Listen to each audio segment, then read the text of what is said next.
Hey, so this is the Drunkalogs, a podcast about addiction and recovery in which each guest shares their version of how it was, what happened, and how it is now, and then endures a half-hour Q&A at the hands of your host, Nick Morton.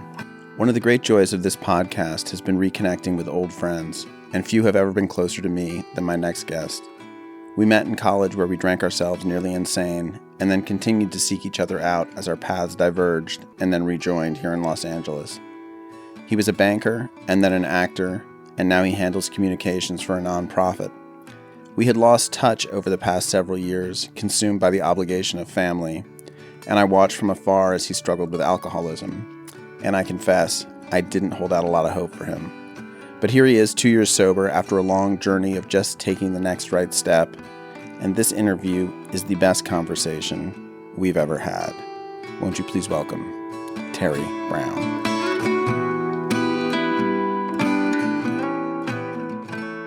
So I grew up in Manchester, Mass, and North Shore, Boston, small town, and it was very idyllic, very small town, New England lifestyle. It was kind of an interesting mix of, like, it had a little bit of white collar and a little bit of blue collar.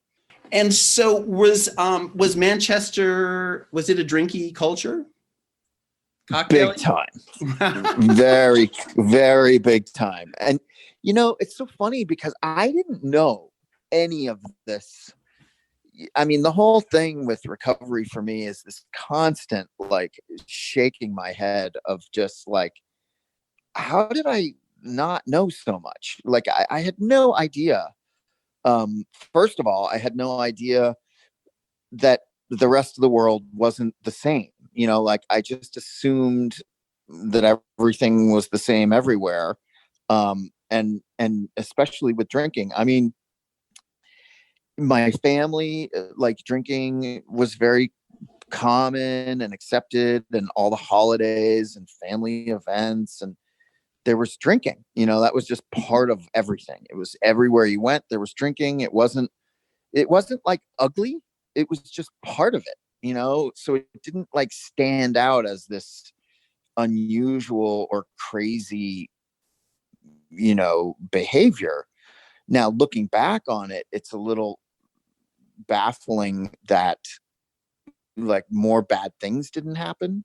Sure. Because everyone was drinking all the time. It was just the way. I mean, there was drinking at country club, there was drinking at the beach, there was drinking at parties. There were, as kids, we used to, steal booze from our parents and steal booze out of coolers and then go up to the beach at night and drink. And do you we remember hung out on what the first one of those was where you were like, oh yeah, this is the fucking shiz?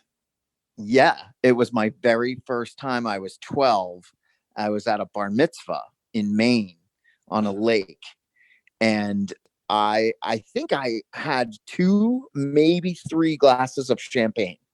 They were being passed around on a tray. And I thought, what the hell? I'm going to drink this stuff. Everyone else is. And I remember very specifically, we went on a little speedboat, and I was with a bunch of kids. They were a little bit older, like my sister's age, a year and a half, 2 years older than me. And I remember being so happy, and everything was crystallized by the sunlight and the water. And I remember turning to this other girl who was on the boat and being like, this is amazing. Why don't people do this every day? And now, of course, now you know why. I know why. Exactly. I found out the hard way. Had you I mean, when I met you, you were a wildly popular kid. I mean, were you a popular kid all through, elementary school? I mean, did you have those feelings of less than or being left out that you hear people talk about so much in recovery? Yeah, it is interesting. I hear that a lot, and I don't identify with it completely. Now, I will, to be very honest, I definitely wasn't like super confident as a younger kid. Right. Like I was sort of what you would guess, I would guess would be somewhat around average. Like I had my insecurities and I wasn't sure like how to be cool, or, you know, I wasn't like the best athlete, and I didn't, you know, so I wasn't like, you know, naturally super confident. But once like high school, junior high and high school started, and there was drinking and parties and girls, I definitely became very confident. And that was because I think the alcohol gave me that freedom. It gave me that like liquid courage. And so as I look back, like I didn't realize this at the time, but as I look back, I used that stuff, you know, like I used it to like become my identity, you know, like I was going to be the party guy, and you know, I used it and it worked, you know, and then so I kept using it more. And yeah, so when I met you, I had been we met freshman year in college, so I had been through maybe 4 years of, you know, high school years where I was drinking and partying and having a great time all the time.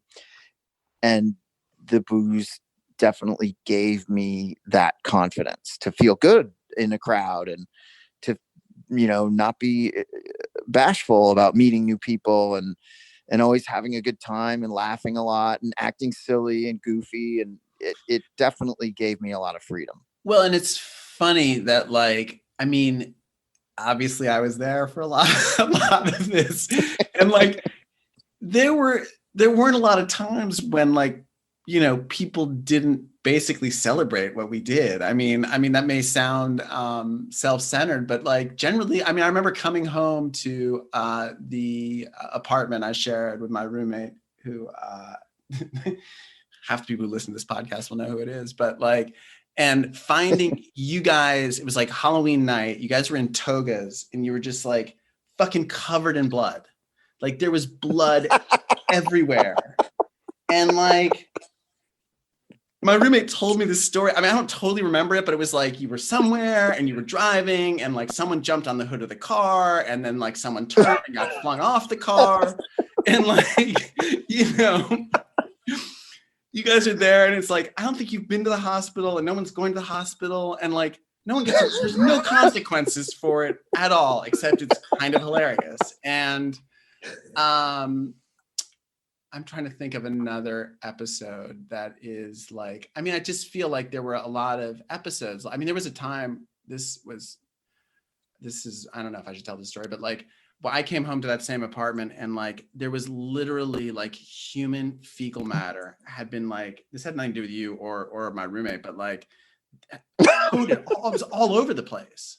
And I was like, what the fuck, what happened here? Like, I had been supposed to leave on a plane, and my plane had been canceled. So I'd come back to the apartment, and like some kid, I later found out some kid had tried to like scale the wall outside of our apartment, and he was so fucked up and he fell and he cracked his back on the railing and shit himself. And he was, you know, blackout drunk. So then he ran into the apartment. Like, I mean, like if you hit your back so hard, you shit yourself, like, you're lucky to survive, I think. And, you know, like, I don't know. I mean, I joke, and I don't know if I've joked about it on this podcast or not, but that like, when I was growing up, like everyone drank all the time. Like, and absolutely, you know, that like in that culture, the only reason you ever did anything was so you could have a drink when it was over with, you know? It was like, let's go do this so we can get fucked up afterwards, or, you know, or during tennis. Tennis. Yeah, during it even more was like, let's go drink and go out on the boat, or let's go drink and go skiing, or let's go drink and go camping and hiking. And like, did you come with us on that hike, on that camping trip where it was the hell climb or whatever? We were with you know, some friends in common. We're not saying names, but I remember we packed a cooler that was the size of a human coffin And then we parked the car. We drove all the way into like the middle of Virginia to like some national park or whatever. And then we dragged the thing like 100 yards and we're like, okay, this is good. We'll just camp here. We basically camped out on like the walkway to the park. Like, and I mean, go in. It is this kind of like miracle of alcohol that it does make everything fine. You're like, this is weird. And then like a couple drinks later, you're like, this is the best place I've ever been. Like, yes. in some like alley behind a fucking wall, whatever. And you're like, you're just like, this is our party spot. You're like, what? Yeah. It gives it all some like humor and meaning, and it sort of makes it all glisten. It's all great. And like, I do wonder, like, I mean, when I got sober, and obviously we'll get to this, but like, I mean, I had a failure of imagination to believe there was a life worth living that didn't involve booze. And absolutely, I can totally relate to that. Like there was no way. It was not an option. There was nothing. I mean, I love that you said it's a failure of imagination. Like there was nothing beyond. Right. It's like, life you're with gonna, alcohol. I live in Los Angeles, and it's like, wait, we're going to go to the observatory and not get fucked up. Like, why are we even going there? Like, yeah.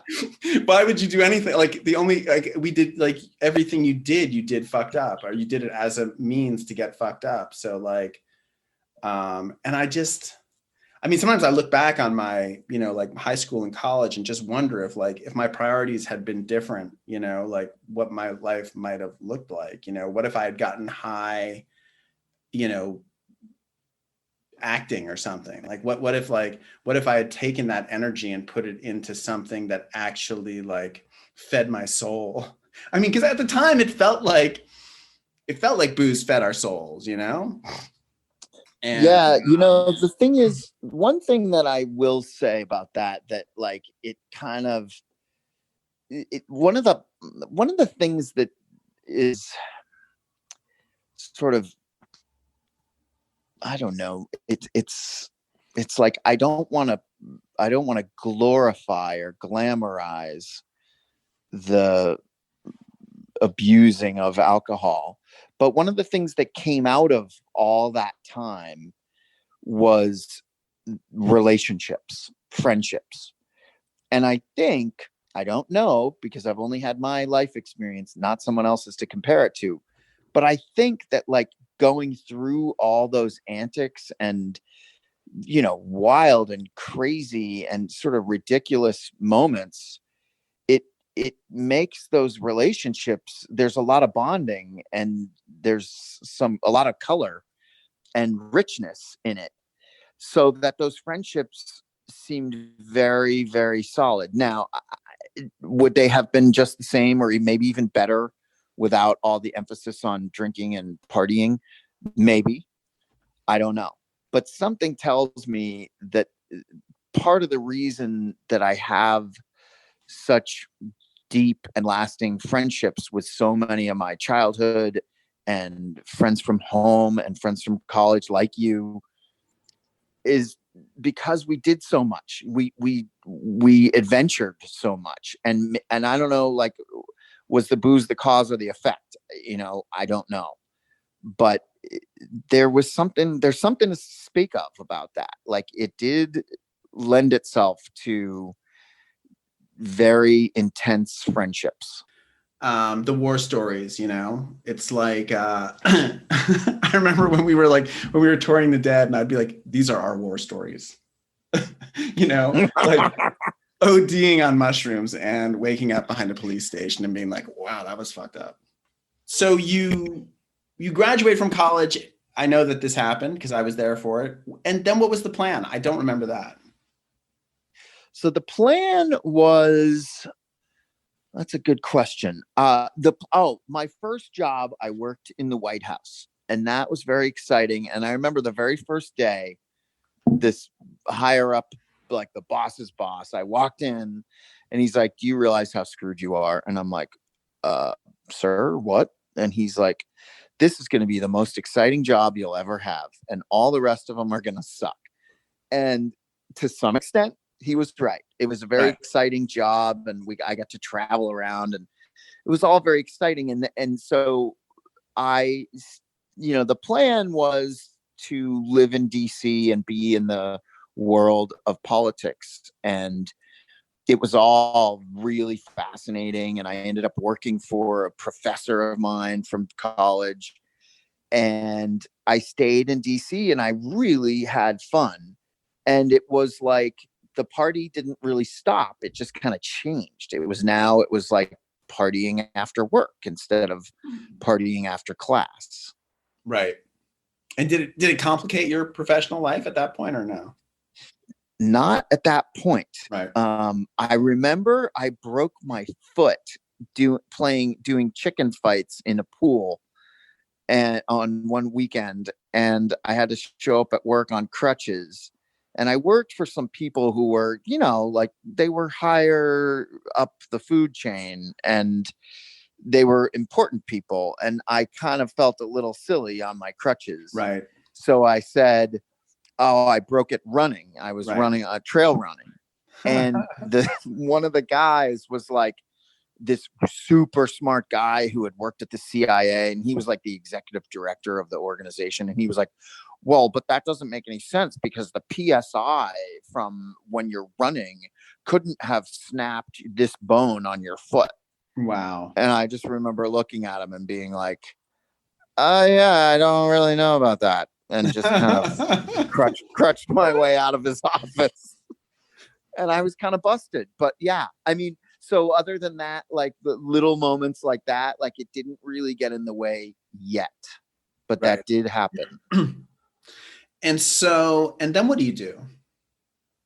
So then I went off to business school, and that was in New York City at NYU. And the partying and the addiction sort of definitely stepped up a notch. Like, and it was definitely, there were those moments where I started to notice that my behavior was different than others. And, it'd be 2 a.m. and people would want to go home. And I'd be like, no way, you can't go home. It's only 2 a.m. And then it'd be 4 a.m. and there'd be like a few people left. And I'd start to get that feeling of like, oh no, it's going to be over. Like people are going to start to leave, that sinking feeling. And I know, and I really looked forward to the weekends, and we would party all night, and it was very fun. And it didn't really compromise. Like again, like you said, there weren't really that many consequences. There really weren't any consequences that I could see at this point. But I started sensing that like this wasn't going to end well. Like I definitely do this to the extreme, and I never want to go home and go to bed and, act like a normal person. Did you feel like you got some real shit out of business school? Like, was that a good move? That's a great question. I did. So I went there because I wanted to learn about economics, and I was like working in the foreign policy world for a former ambassador to the UN, and all the foreign policy work was based on these trade deals, NAFTA and GATT, and I didn't understand economics the way I felt like I needed to. So I was like, I'm going to go to business school, and my boss was very impressed with that, like choosing that instead of law school. She was, very supportive. And so in a sense, like I learned about economics and macroeconomics, and that was really cool. And I'm glad I did that. But did I need to spend 2 years and I don't know, over $100,000 in order to do that? No, I probably could have taken a few classes and achieved the same result. So no, and again, like if I look back, like, and I've been to some treatments where they've had you kind of look back and say, like, how did your drinking affect your decisions? And when I look back, like that was one of the first times that I could see that, like, I went to business school because I wanted to be in New York City.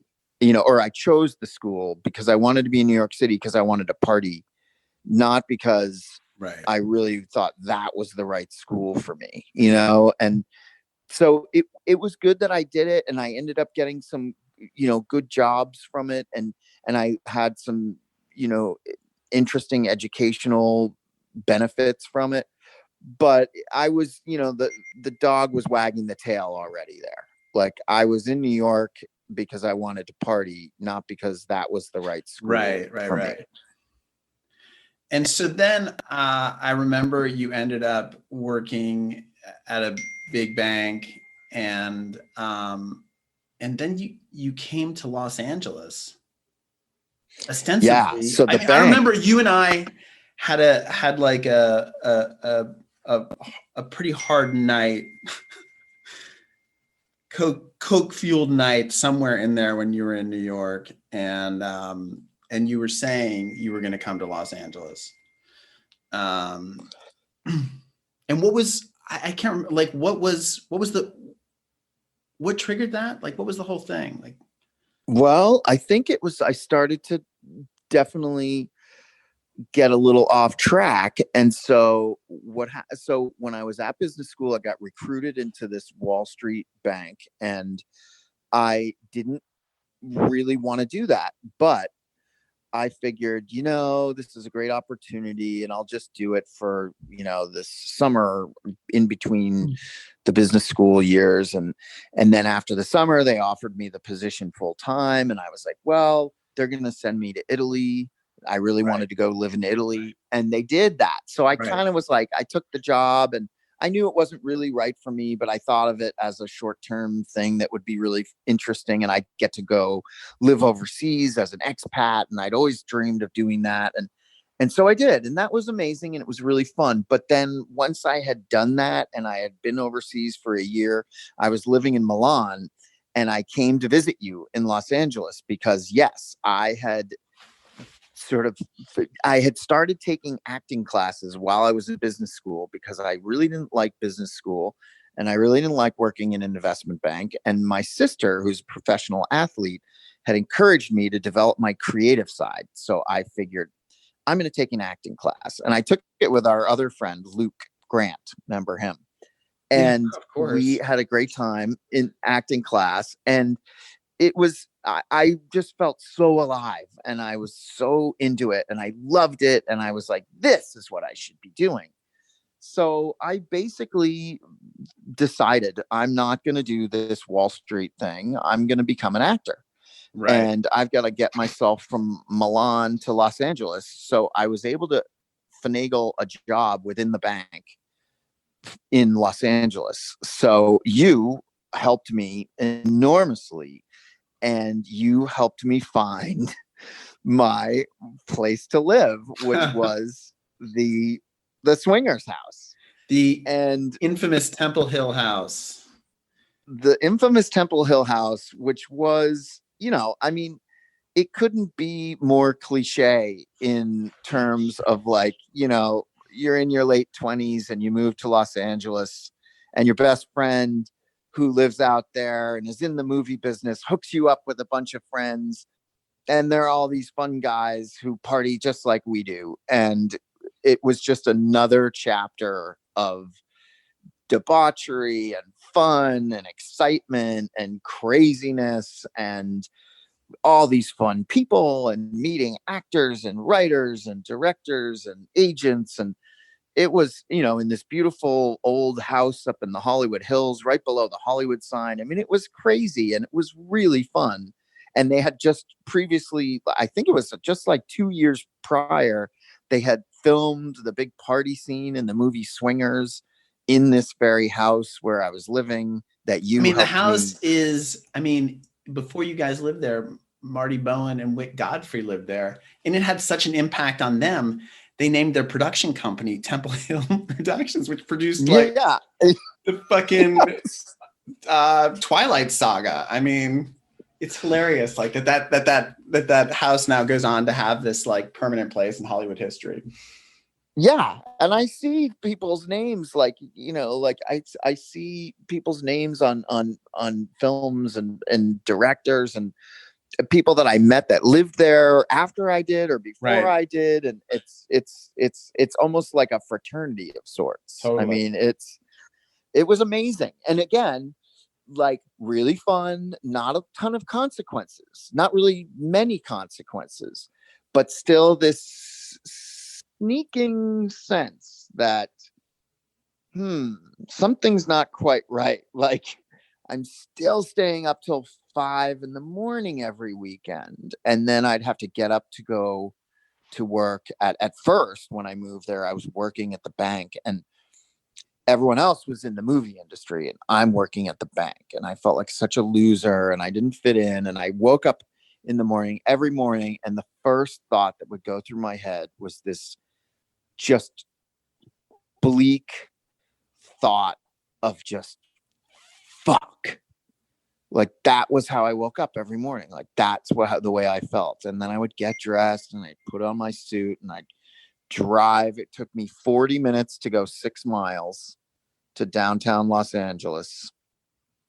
And I just didn't want to be there. I didn't want to be there at all. And I started sort of gathering little notes for my one-man show that I would someday, and eventually I did, write about the experience working in the big corporate bank. And I just had a bad attitude, and it was ironic because I remember going into this guy's office, and he was the meanest, most lazy, apathetic, rude guy. He was like the epitome of a corporate. He was like an accountant or like an underwriter or something of some contracts that I had to get from my client. And every once in a while I have to go into his office and sit there. And he was just so negative and nasty. And I remember looking up on a shelf in his office, and there was a little knickknack, and it said, "Attitude is everything. Pick a good one." And I felt like jamming it into his face and being like, "Why don't you listen to this?" But yeah, the bank was, it was the opposite of what I wanted to be doing. And so my rule was, I've got to get a part in something, some movie, some film, some play, something, in order to quit this job. And so it took me 9 months, and eventually I got a part in a really bad movie that I don't even think ever made it anywhere. But I got a part, and it was called Post Op. And it was like a bad horror movie about somebody who goes crazy in their post op, and it was shot in like a defunct insane asylum. Oh, right. But I got out of my job and I got into the film world and, the entertainment business. And I was very happy for many years doing that. And that was a struggle. And I think, as I struggled more and more to make a real living in that business, and I partied harder and harder and got older and older, and people started moving on and having marriages and children and lives and careers, and I didn't. I think I started to lean more and more on the booze to sort of maybe paper over the fact that I wasn't really moving ahead, at least to myself, and then the consequences started to set in. Right. I got a couple DUIs, and that was brutal. I mean, living in Los Angeles, even if it was temporary, without a car, and the humiliation of that amongst friends, it wasn't cool. I remember being in a play, and I was backstage, and there were 14 of us, and we were all changing after the play out of our costumes, wardrobes, into our regular street clothes. And I said to somebody was like, "Oh, can I get a ride home? I'm not driving because I have a DUI." And I was like, "Oh, I had one of those." And somebody else was like, "So did I." And so did I. And I remember 11 out of the 14 of us all had a DUI. And I remember thinking, that's not a normal statistic. 11 out of 14 people. But that was, again, you go back to like the culture, like LA, the culture for people in our age group at the time. I mean, it's what people did. You drank, you partied. It's funny. It was the way of life. I didn't get sober until I was 40. And then I started doing stand-up somewhere after that. And our stand-up teacher, my stand-up teacher was like, at the start of the thing was like, if you ever go on stage fucked up, you're out of this class. And I was like, wait, what? I was sober and I was like, oh, that's great. But I don't know, man. I mean, like, part of me like looks back on that and I was like, oh, if I'd had that kind of influence earlier, like I might have recognized that like drugs and booze were doing more damage to me than help. But yeah. And I remember thinking, like, at one point I did that one-man show that I mentioned earlier. And I remember thinking, like, well, I was writing the show. It wasn't finished yet. It took me a long time to write it. And I remember thinking, well, am I going to need to like drink before I do this show?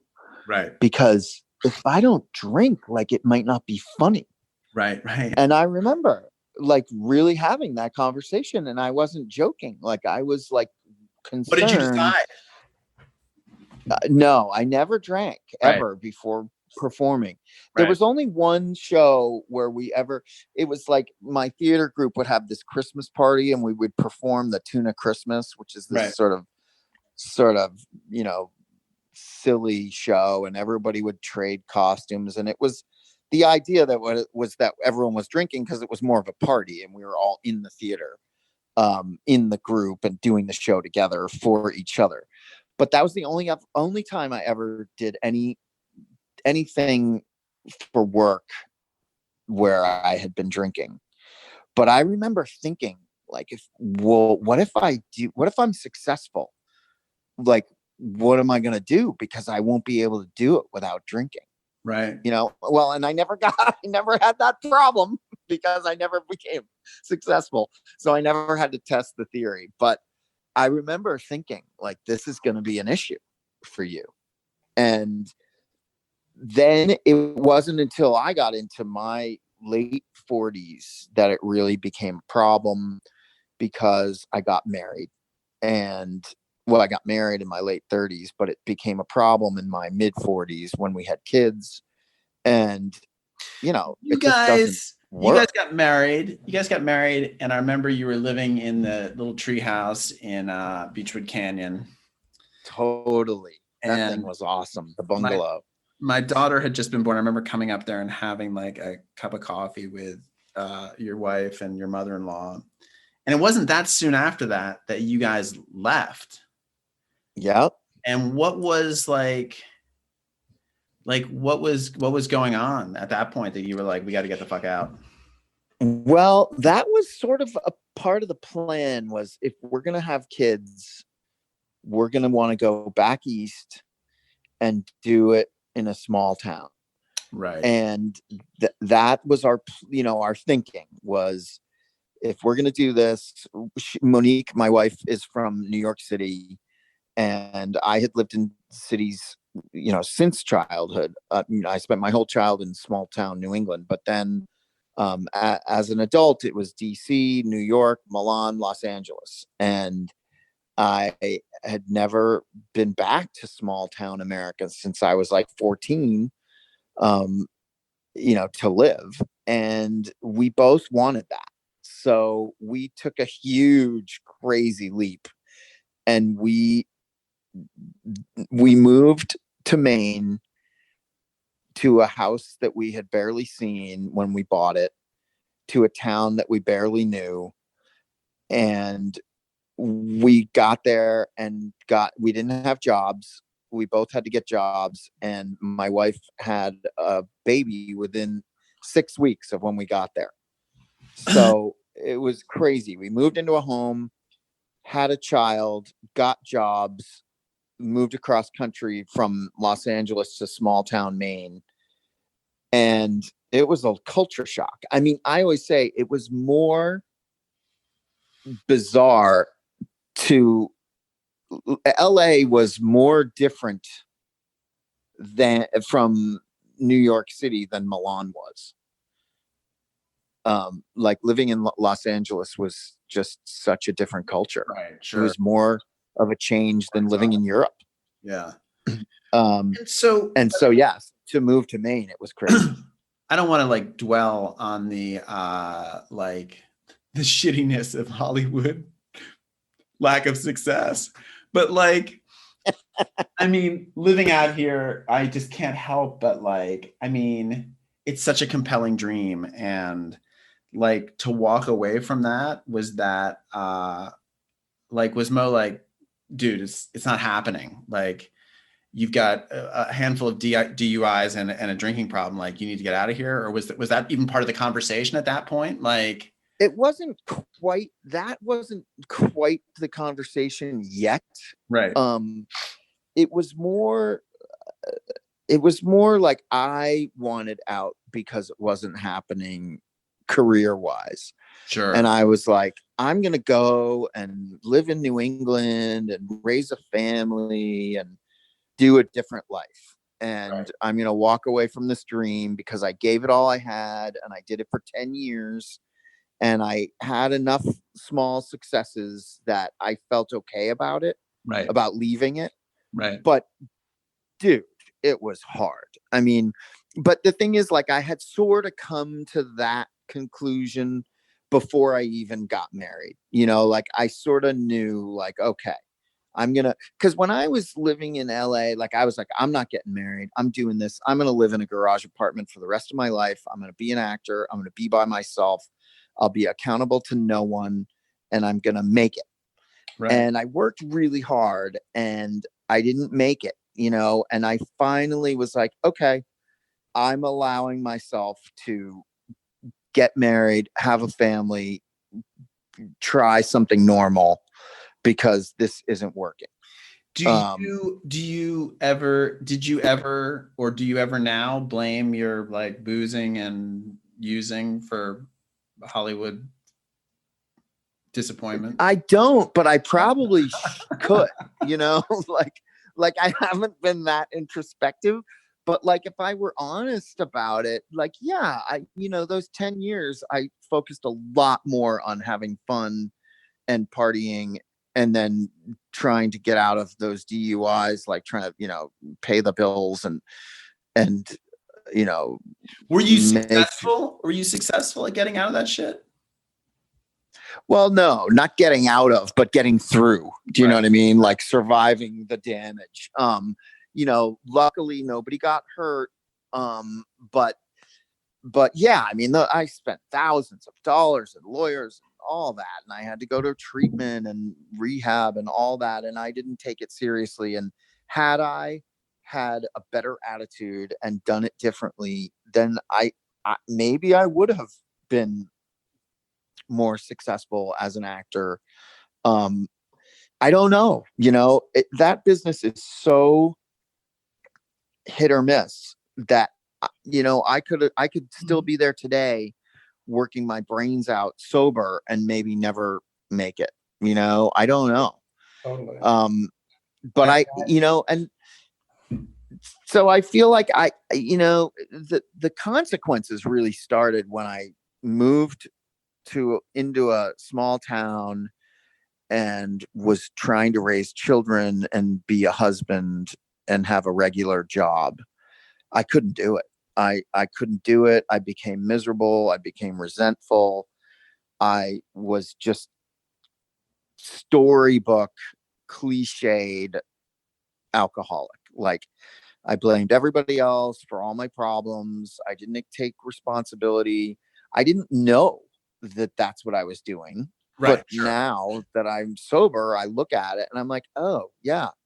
Clearly, what did your drinking look like at that point?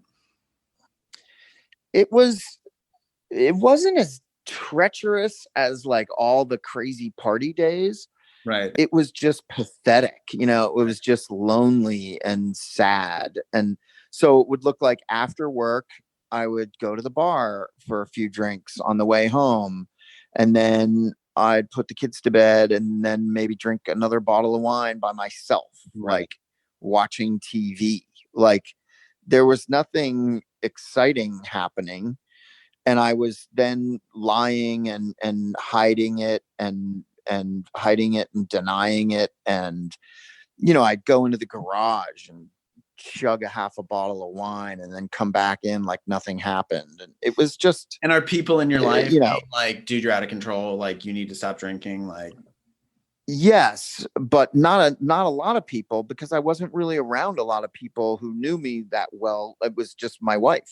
right. Those early days of raising kids, you're You're full just by time yourself. on duty. Yeah. And so I drove my wife crazy, and, thank God she stuck with me, because I don't know if I would have done the same thing. Right. And, and, and I can't even imagine like how disappointing and frustrating that must have been for her.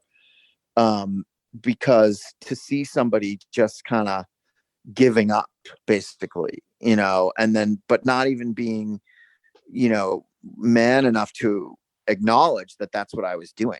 I was just drinking a lot. It just wasn't pretty. And I wasn't really doing much of anything. And what happened? Like what was the breaking point? Well, it was a long process for me. I fought, and I was just so did not want to give up my right to drink. I clung to it so hard. I was so sure that I had to have it and that I couldn't live without it, that I defended that right to drink so hard. At one point my wife said, "You've got to go get help. This is getting ridiculous." Like I would go to a Christmas party and make a total fool of myself, and she would be mad, and I would think she was being overreacting. And then finally she's like, you got to get out. So she put the ultimatum. And so I went to rehab, and I fought it kicking and screaming for the first 10 days. And then I finally was like, you know what? You're here. Why don't you try to listen? And so I listened, and I realized, like, yeah, I definitely am an alcoholic, but and I'm going to do what they tell me to do, because I want to go back home and be with my kids and my family and have my life back. Right. But in the back of my mind, I always knew I was going to drink again, so I wasn't quote unquote ready, but right. I couldn't admit that. So I was in this awful conundrum of just like, I want to get sober, but not for me. I want to do it so that other people change their behavior toward me. Right. So everyone gets all like fucking back. Yeah. And as we know, that doesn't work, so I had to figure that out the hard way. So it took me 6 years in recovery of trying and failing and trying and failing. And I would go for months, and then I would bail, and then I would get a few more months, and then I'd give up, or, and there'd be like, there would be incidents where I'd get really drunk and embarrass myself, but it wasn't enough to like scare me. And then finally what happened was I got a DUI with my kids in the car, and it was the worst incomprehensible demoralization. Like that's the best way to describe it. I just couldn't believe it. I was in shock. Like even to this day, when I talk about it, I still don't even know if it really happened, because it was just so horrible. I loved those kids so much, with like in a way that I can't describe, but yet I would still drink and drive with them, and I couldn't reconcile that. And so that for me finally was the gift of desperation that they talk about in recovery, but it was also the gift of like, I could finally see that I really was insane, because why did they pull you over? It was snowy and I was swerving, and right. I had a new car, so I didn't really know how to work the the defroster, and Right. I was like looking down trying to figure out how to get because it was snowing early. It was like late October, and it was not a normal time to be snow. Right. And I had this car with no snow tires, and I was driving home from soccer practice, and I should, have been going slower and watching where I was going, but instead I was swerving because I was playing around with the controls. And thank God they pulled me over, because I never would have stopped drinking if something like that didn't happen.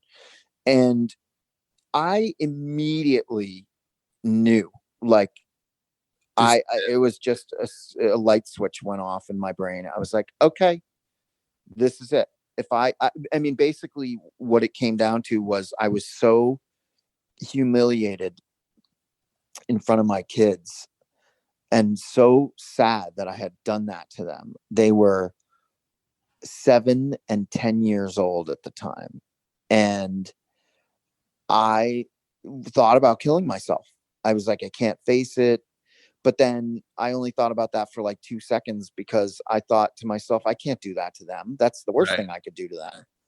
So then I was like, my only option is to show them how to step up and take responsibility and fix the damage that I caused. And so I've been on this crusade to kind of show them, like, you can mess up and you can recover and you can fix it. I mean, that's a huge lesson. I mean, God, if you, as a parent, if you can convey that, it's worth it, Every once in a while, when I think about them having to witness, being in the backseat of a car when your father gets arrested, I get depressed. And then I immediately just say to myself, well, I have an opportunity to teach them a really powerful lesson. And that's how I'm going to live it. What were the consequences of that? I mean, did they like call Mo and be like, you got to come pick up your kids? Yeah. They put the kids in another car and drove them home in the back of a police car. It's horrible. It's horrible. It's horrible. I mean, I can't even really talk about it without just shuddering, because I just can't believe that I was that guy. And then what happened to you? I mean, I went to jail. I went to jail for the night, and the next day my wife came and bailed me out. And, she didn't really look at me for the next couple of days, but I immediately quit my job and started going to AA meetings morning, noon, and night. And because I knew, I was like, what was your job at that point? What were you doing? I was working as a communications director for a nonprofit in Maine, and it was a fun, exciting job. I got to do a lot of media and some travel, and this economics forum, and it was fun and interesting. And I did not want to leave the job, but I didn't have a choice. I knew if I don't work full time at getting sober, I'm not going to make it. And frankly, I remembered I was scheduled to go to a conference like 10 days later. And these conferences were very boozy, swanky, fun affairs. And I was like, there's no way. There's no way I could go to it and not drink. And there's no way if I go to it and drink that I'm going to survive, like that I'm going to be able to get sober. Like I had to get sober. It was life or death for me at that point, because I was like, this is the only way that I can move forward as a father. I just felt like I didn't have a choice, and it was great. I needed that. It needed to be that stark for me. Were there did the state get involved in your parenting at that point? Like, you've been arrested with kids in your car. Like, was there like a...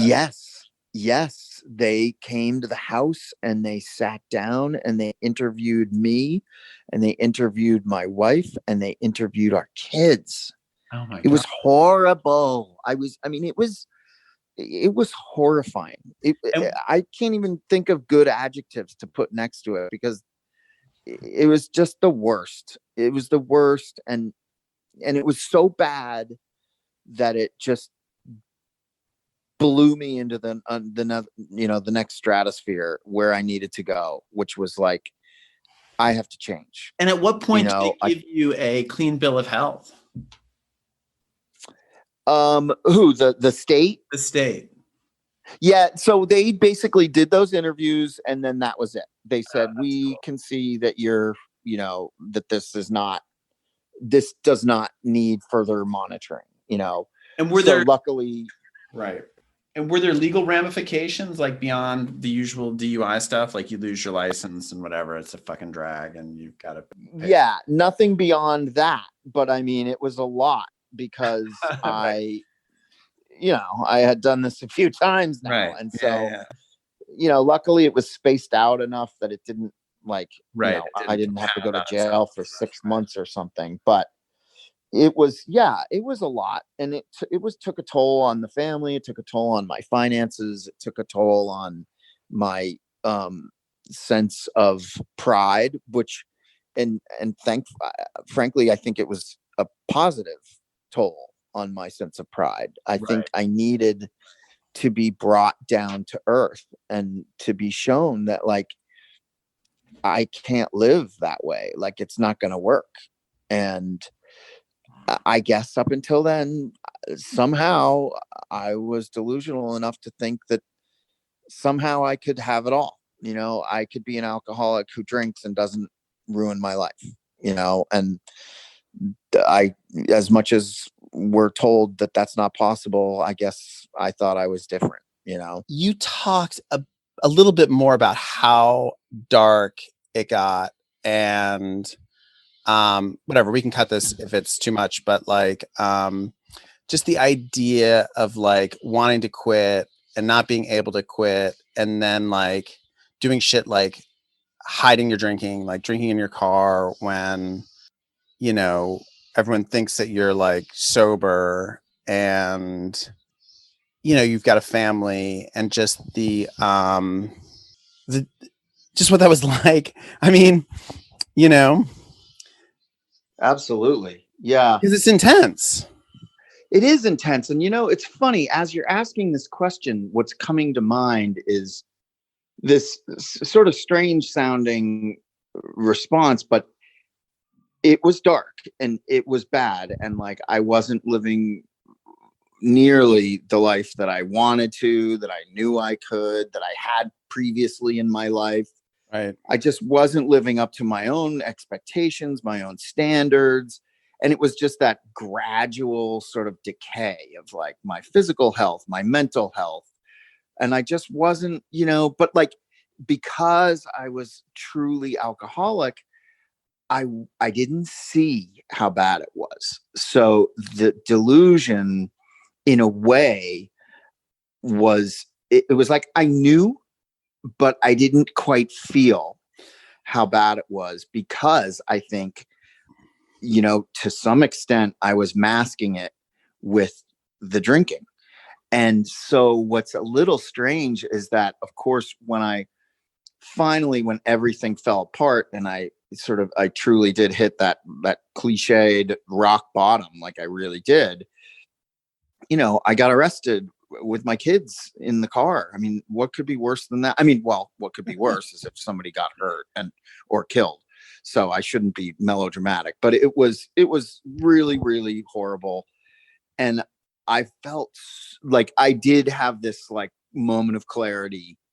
And I honestly, even that day, I think I felt I'm so glad this happened, because I can finally let go of this idea that this isn't a massive, huge, life-threatening problem.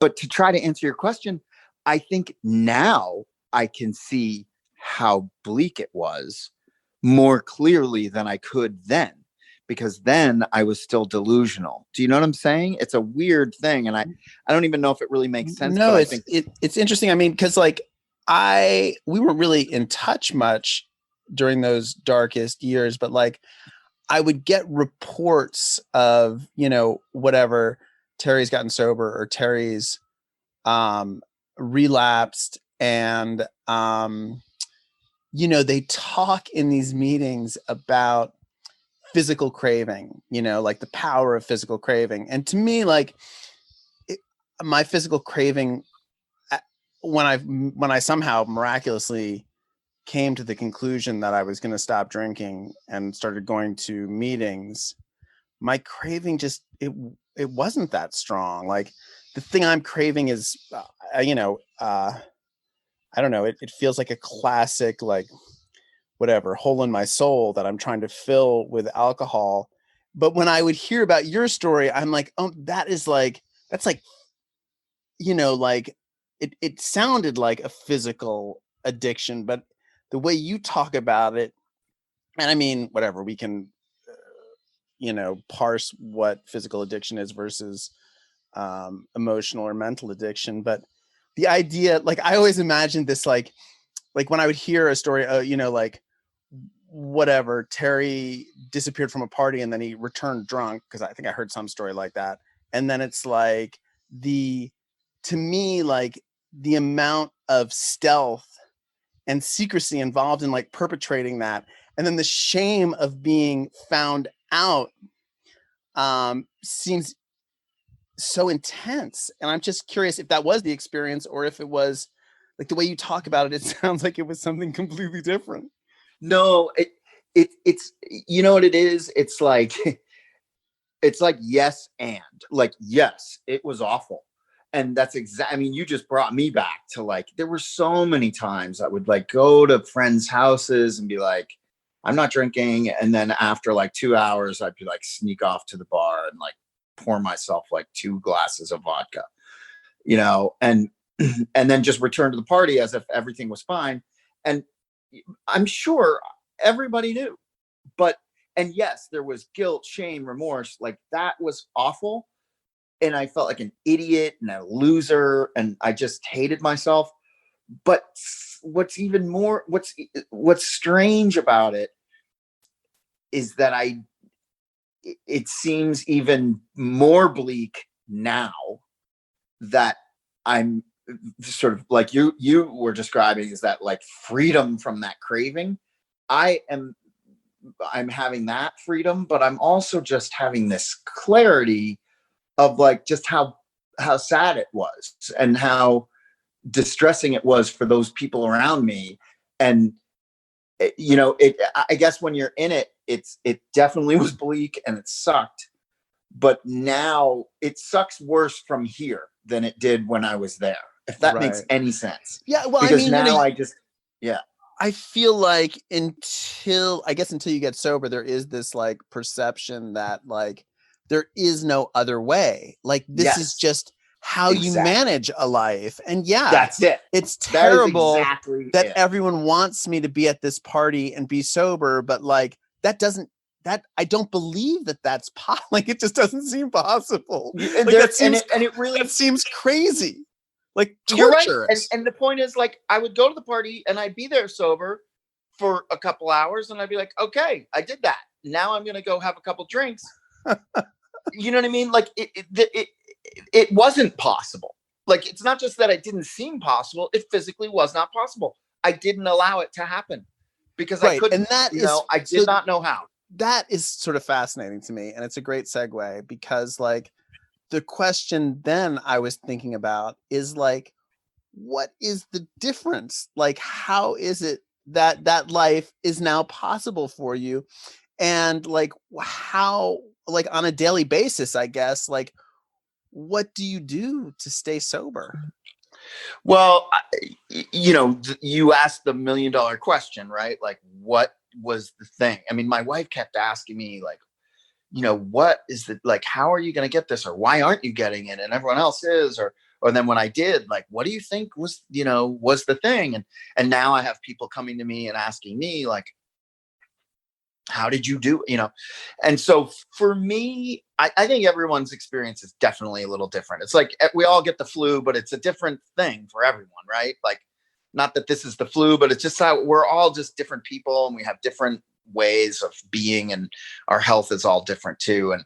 And so what I did was I just kept going. Like, I didn't give up. And I don't attribute that to any strength of character. I attribute it to what happened was it got so bad that I think I told you about this already, but I woke up that day after being, having the rug pulled out from under me. And I was just like, okay, like it's over. Like I don't have any other choice. Like I must get sober. I think I told you, I've thought about killing myself, but then that wasn't an option because of my kids. And I was like, well, I'm not going to do that. That's the only thing I could do worse, And so I have to get better because I have to show them that this is how a man lives his life. You take responsibility for your mistakes. And then once I had that sort of turning point, I just worked the program. Like I stopped editing. I stopped doing my version of, recovery and listening to people in recovery programs. And I just did what the sponsor told me. And I stopped editing, like I would catch myself like reading, some of these spiritual readings or prayers or, these steps. And I'd be like, well, it's kind of like that, but it's a little bit like, and then I'd be like, no, Terry, just stop, and I would just stop editing everything and analyzing things. And I just let myself listen to someone else for a change. Right. And then the program actually worked the way it's supposed to, just in, like many programs of recovery or probably other disciplines, right? Like if you just focus on what's right in front of you and don't get grandiose about it. And don't, for me, this whole thing is about not listening to my thinking, because my thinking tells me like, well, you could do this, or why don't you change it this way? Or what about that? And instead I just do what's in front of me, what they tell me to do, which is just basically go to the meetings, listen, do what they tell you to, which is, and basically I what they talk about in recovery a lot is surrender. Like I just stopped trying to be in charge of my recovery, of my life. I was like, I'm just going to do this. And then just like they promised, everything else just fell back into place. And because I wasn't there sabotaging it. Do you find yourself like tempted to drink at this point? No, it's weird. I mean, there are these little moments where I get these ideas, but they're like compulsive thoughts. And then now that I've trained myself to sort of check my thoughts before like believing them, I just go, oh, there it is. There's my, alcoholic thinking wants me to go get a drink. And then I actually think about the actual drink, and I'm like, it won't even, like, if it does taste good, which it probably won't, it's not going to give me the desired effect. Like that's the thing that really helped me. And I hate to say it, was because I drank for so long that it wasn't working at the end. Like when I would go off and sneak and drink, it didn't make me feel good. It just made me feel like crap, so I wouldn't get what I was looking for anyway. So, and do you meditate? Yes. So I have a pretty strict program that I follow. Every day I wake up and I pray, and then I go down to my little home office and I read a bunch of spiritual readings. Some of it's kind of like spiritual stuff that's recovery, and some of it's just spiritual books that I've gotten from friends, and I'll read a few pages here or there. And then there's some books that I have like daily devotionals, like a you read the page of the calendar day, and those always blow me away. Like I'm always surprised at how surprised I am about how good they are and how wise they are and how mind opening and refreshing that wisdom can be. And then I meditate on some of the readings, and that can be as simple as, a 5-minute meditation some days. Even a 2-minute meditation if I have to like get busy, but sometimes I'll do 20-30 minutes. And then sometimes I go to meetings where I meditate, and it really helps me. Like I've had meditations where I go off into this sort of outer body experience, but that's not what I have on a normal basis. Normally, it's basically me just getting quiet and trying to listen instead of listen to my thoughts. Somebody once said to me that praying is talking to God and meditating is listening to God. And I kind of like that. That helps me keep it simple.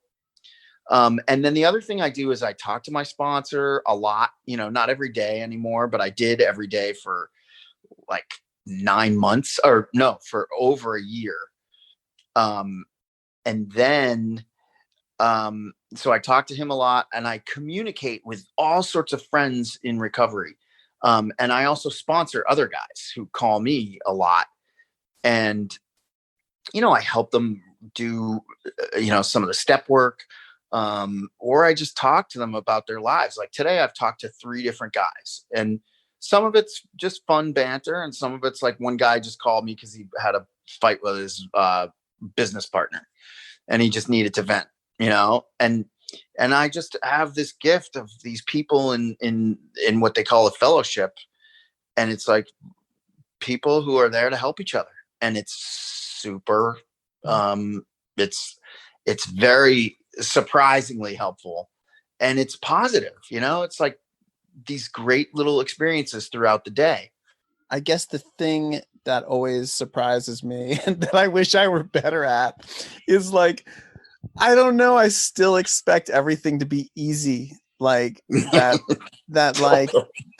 my happiness is my natural state, peace is my natural state, that success is my natural state, and that the thing I fail to do again and again is to acknowledge that those things aren't less real because I worked for them, because I chose them, meditation helps me so much, but I cannot for the life of me meditate. I wish I was better at it. I wish practice felt more natural to me. Like practice has always been a fucking drudgery to me. Like the idea that I can't just play piano like a maestro stopped me in my tracks when I was 7. The idea that writing is so much work to me is just sometimes just flattens me with paralysis and self-loathing. But I need to hear it over and over again that practicing these habits actually is a path towards peace. Well, it's funny because maybe the reason it has worked for me so well in the past couple of years is because it got so bad that I was willing, like somebody said the change happens when the pain gets great enough. Right. And so it got so bad for me that I worked pretty hard to get away from that pain once it happened. And it's funny that you said the idea of happiness is supposed to be the natural state. I was definitely raised that way. Everything's supposed to be perfect. And then if something goes wrong, it has to be immediately fixed. And then you return to perfect. And that's a screwed up way to live because it's not real. So then I became an adult and I realized that's not possible. So, this is not going to work on a daily basis. Every day is going to be a disaster if I'm expecting it to go perfectly. And then I'm supposed to just correct the errors. So I've kind of had to relearn a lot of that stuff. And now I'm life is just what it comes at me. It doesn't, I don't believe my thinking when I say to myself, oh, I'm a victim, and when stuff goes wrong with my kids, they don't do what I want them to do, or they don't act the way I want them to act. I no longer start to get angry. I mean, of course I feel that occasionally, but it's not my go-to. My go-to might be anger. And then I'll check that and I'll go, I wonder what I can do to help them. Yeah.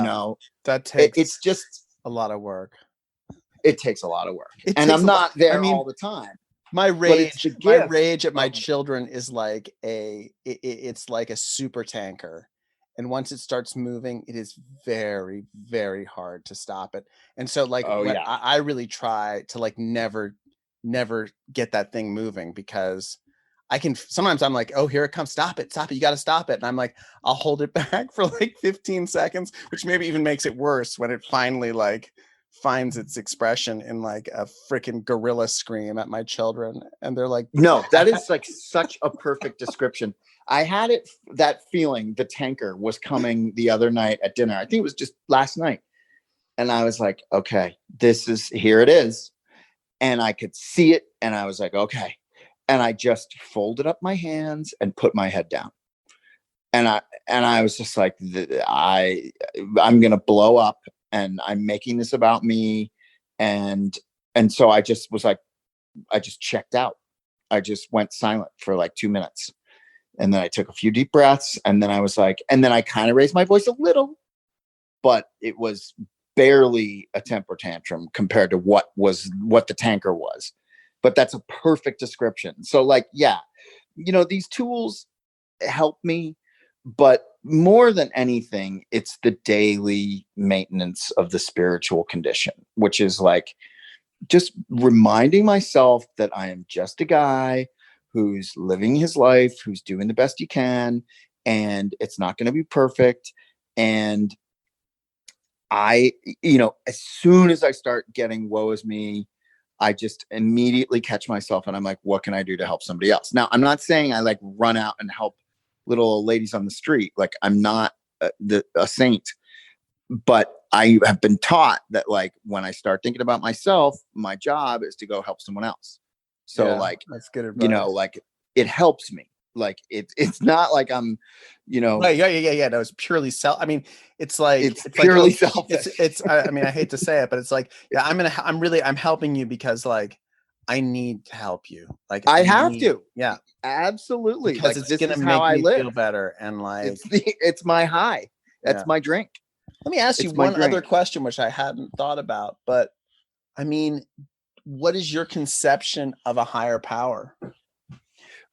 It's interesting. I find now that I have a relationship with God, it's definitely my own conception of a higher power. It's not much like the one that I learned about in, Episcopalian confirmation classes when I was a kid, and Episcopalian boarding school. And then you and I both went to a Jesuit college together. And those classes were interesting, but I was not religious. I mean, I was raised in a church background, but I was not, quote unquote, very religious. And the fact that I was open to religion as an idea and spirituality interested me was helpful, because I didn't have some horrible upbringing where I hated it. And so I had to sort of like totally like deconstruct that and come back to it. But my relationship with God now is I ask God to show me what his will is. So it's not like, God, please help me get this job. God, please help me not scream at my wife. It's, God, please show me how to deal with whether or not I get this job. Or, God, please show me how to be kind when I feel like screaming at my wife. So it's like, it's this very modest way that I was taught by others in recovery. It's like, God is not there to like do your shopping. It's not Santa Claus. But it is a way to humble yourself and just realize like there is something bigger going on in the universe, that powers science and all the stars and cosmos. And I don't know what it is, and I don't need to know. And it's also like, I don't need to know exactly how my alcoholism works. Like, I understand some of it and some of it I don't understand. But what I do know is that somebody somewhere bigger than me knows more about all this stuff than I do. And that's, for me, that's the supernatural. That's God. And so I just need to humble myself and realize, like, I'm not the one running the show. Like my job is to, like, I love the simple analogy I've heard is I paddle, he steers, so like I show up and do the work, and there's something bigger at work. And I like that, it's spiritual. Do you feel that God ever shows you the way? Yeah. And here's how, like, no, in the sense of, like, it's not clear, but like I can, it's almost like what we were talking about at the beginning of the conversation. Like, looking back now, it was more bleak now that I can see how bleak it was. And it's the same with getting shown the way. It's like I won't get a certain job, and then I'll be like, this is awful. And then something better comes along, and I'm like, oh, there it is. God had my back. And, I knew at the time, and somebody said that to me, and I kind of scoffed, but here it is, Yeah. I mean, I have that experience a lot where, like, in retrospect, I'm like, oh, that all worked out in a great way. And I had nothing to do with it. Like, all my choices would have driven it some other place, and it ended up in this interesting place that's actually maybe better. Maybe I'm better for it. Maybe I've learned more from it.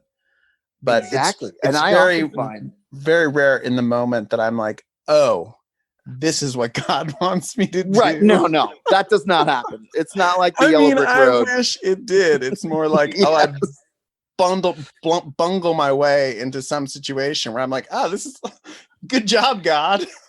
Yeah, no, it's not a Yellow Brick Road. It's not very clear. However, my sponsor did teach me, sort of like in a bit of a crude way. He was like, what's the right thing.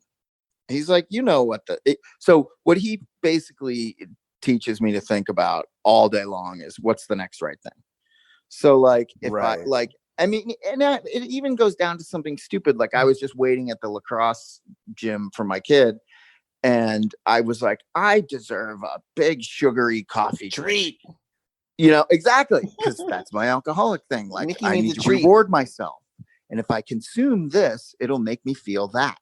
And then I stopped myself, and I was like, I don't really want that. So it's like, it's not like, oh my God, I'm so disciplined, but it's like sort of doing the next right thing. When it boils down to like, should I answer this call that I don't want to take from somebody who needs a favor? Yes. Even though before I would probably avoid that call, so it's just like, that's when it's kind of like, there's no like God showing me like, here it is. But like, in general, I have a sense, like, I know I probably need to do this. And it's like, it's the same with getting up and meditating and praying in the morning. Right. Like, I mean, I really want God to come in and be like, Nick, answer the phone. Right. Exactly. To be that clear. I did have one experience in the past year where I was really freaked out about something, and I had a moment of peace in it where I was convinced that God would take care of me. I mean, it was crazy, but I was like, this is what people are talking about.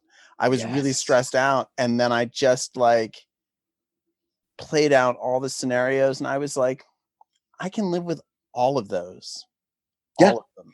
And that to me was the grace of God. I was like, that's God just carrying me through this stress. Yeah. And I have that type of thing happen often, where it's like, it like a situation doesn't go well, and like I find myself being really like useful to someone else, and it's like, how did I do that? Yeah. Like, yeah. I didn't like do that. My do you know what I mean? experience will help somebody else, and that will be its value. Yeah. And it's not like, again, like I cringe a little hearing myself say this stuff, because it's not like I'm running around like being a patron saint or like a do-gooder everywhere, but it's like, it's just changing my behavior to make it less self-focused and more like focused on others, and it's just like, situational, you know? So like when I hang up this call, I'll probably go like, see if I can make the dinner. Whereas before I'd be like, oh, I don't have to make the dinner. You know, like I can get, you know, you know what I mean? Well, Terry Brown, thanks for doing this, this coda. And, I'm going to let you go, make the dinner. Awesome. Right? Thank you, man. I can't tell you how much I enjoy these podcasts, and I'm so grateful that you asked me to be a part of it. And I'm so happy to, you know, reconnect with you and share any of these experiences. I never, ever believed that I could be sitting here talking about recovery as if it were something real for me. And so it is very humbling, because it shows me that I do not know, you know, I do not know what's coming.